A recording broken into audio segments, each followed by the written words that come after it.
And Ukraine's Western allies have made a strong show of support this week, but the war rages on. CNN's Rafael Romo spoke to the so-called Ukrainian Mother of Drones, who is teaching troops how to use technology to get an advantage on the battlefield. It's been more than 800 days since Russia invaded Ukraine, a war that seems far from being over. Both leaders will now sign an historic new bilateral security agreement. Last week, Ukraine and the United States signed a bilateral security agreement on the sidelines of the Group of Seven summit in Italy. It was yet another sign of hope for Ukrainian President Volodymyr Zelensky as he tries to rally Western powers to continue to help his country fight a war where his armed forces are greatly outnumbered. Zelensky is not the only Ukrainian asking the world for help.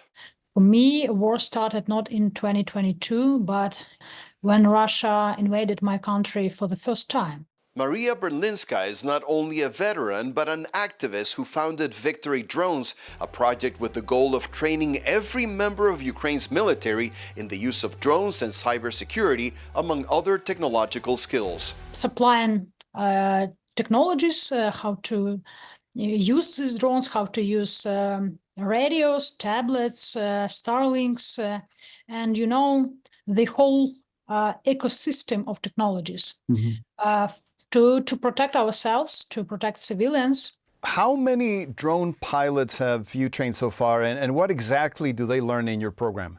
We trained more than 65,000 people. We believe that our soldiers are gaining time not only for our families, but we protect democracies and human rights and human values for our whole Western civilization. Berlinska's impact has been so profound that some are now calling her the Ukrainian Mother of Drones, but she says she remains focused on providing technological training and more drones to her country's armed forces. That equipment, she says, is not only used in the battlefield, but also in rescue operations, for example, to find people trapped under the rubble after a Russian missile attack. According to Victory Drones, on-site training takes place in cooperation with the General Staff of the Armed Forces of Ukraine. Earlier this year, CNN witnessed how effectively drones can be used by Ukrainians against their enemy. Ukrainians are more than ready to protect themselves and protect whole Western civilization. They only ask, just please support us with instruments, with tools.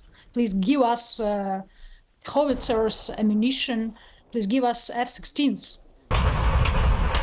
The only remaining question, Berlinska says, is whether the world will heed the warning. If Russia succeeds in Ukraine, she says, it's only a matter of time before Putin makes the decision to invade another country and Western powers are dragged into war. Rafael Romo, CNN Atlanta.